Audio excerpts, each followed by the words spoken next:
attention, Tim E. Period D.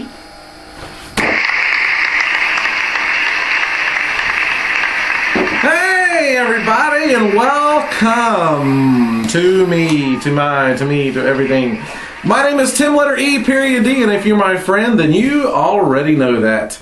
It is Tub Time with Timmy D, where here we talk about things that we like to talk about with Disney World. Disney World, woo! It's our Disney Fanisode, as I like to call it. And well, we're happy to have you here, actually. And we're happy that last episode was episode 13, and we talked about spooky things. But today we've got some things to talk about.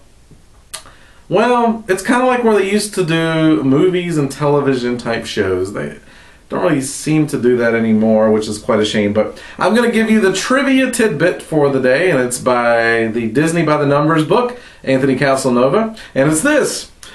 12-foot diameter is used in this. 12-foot diameter is used in this. We're going to make you ponder and think about it. And of course, want to also talk about, I guess, focusing on Hollywood studios and the theme parks in general, about how the attendance has been doing. Because as you know, Magic Kingdom is usually the #1 theme park in the United States for the most attended. And for 2016, from what I've understood, they haven't really increased any in attendance, but they didn't decrease either. But the revenue has increased, which has been pretty impressive. It's because, of course, raising the prices a little bit more, adding different features such as the dessert parties here and there, and then of course the after hours thing. So a lot of different opportunities for them to do that. Matter of fact, it's 4% increase in revenue for the year 2016. So I'm sure that's probably pretty good. And, Hollywood Studios, of course, not the one that's going to beat either Magic Kingdom or Epcot, because those two, at least in attendance, are beating Hollywood Studios. So that's pretty nice. And speaking of Hollywood Studios, and give you a little bit of a clue, we have our whip. Hi-ya!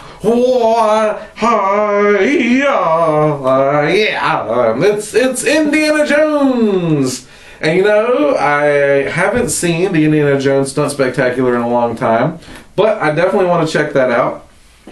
There's been rumors going around forever that was going to be on the chopping block, and now that they have Toy Story Land and Star Wars coming up, will it survive? I guess we will see. But I have also heard a rumor that a new movie was going to be coming out. So anytime there's a new show or movie that ties in with what they already have in the park, the odds are pretty decent that they're going to still keep it. So I think it's definitely a staple. That's the problem with all the things that happened when the park was there originally and in the beginning.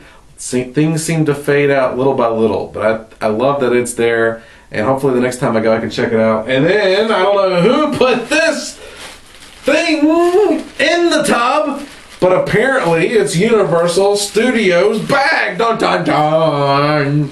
Well, I got to tell you this. It does not belong all in the Tim E. Period D household.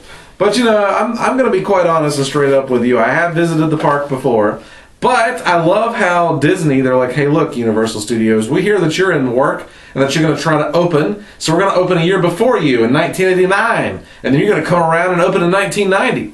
But I will say this, when Universal Studios first opened, I loved it, thought it was great. They had a lot of awesome things. And over the years, it's become more simulated, like simulator rides. And I never understood why everyone was just so like, oh, I love it, it's so great. But maybe someone that loves Universal probably wonders why we all love Disney so much. Maybe that could be. But, to me, it's like comparing apples and lasagna. It's like, sure, they both can be great in some way, but if you're allergic to lasagna, then you just don't like it. Although I do like cheese. I've never had cheese with my apple. Well, anyway, I'm hungry, so I'm going to have to let you go in a few minutes so I can go eat that. But I wanted to let you know that, Universal wasn't bad at the beginning, but they got rid of almost everything, and now you have that. And Hollywood Studios kind of has done that too. They had more productions, they had the Mickey Mouse Club going on and tapings, and now not so much. It's a shame, though. I wish we could get more actual productions there and have something more on the East Coast. Because now Atlanta does more film stuff, and of course you have the Hollywood. But it's like, why not bring it back down to the theme parks? It kind of circumvents itself, because you get people coming and checking it out, but you also get, the people taping things there too, and it gives people on the East Coast, some great opportunities. All right, so I gave you a little bit of a tease with this, And before I do, wanted to let you know again your pro tip of the day, everybody. So here's your pro tip of the day. When you are going to Hollywood Studios and you go to the 50s Primetime Cafe, make sure you eat all your meatloaf. And now, of course, for your tip, it was this question. 12-foot diameter is used, and that is the rolling ball in Indiana Jones Stunt Spectacular. So the ball, apparently, according to the book by Anthony Casanova, 12 feet in diameter. That's one ball I don't want rolling after me.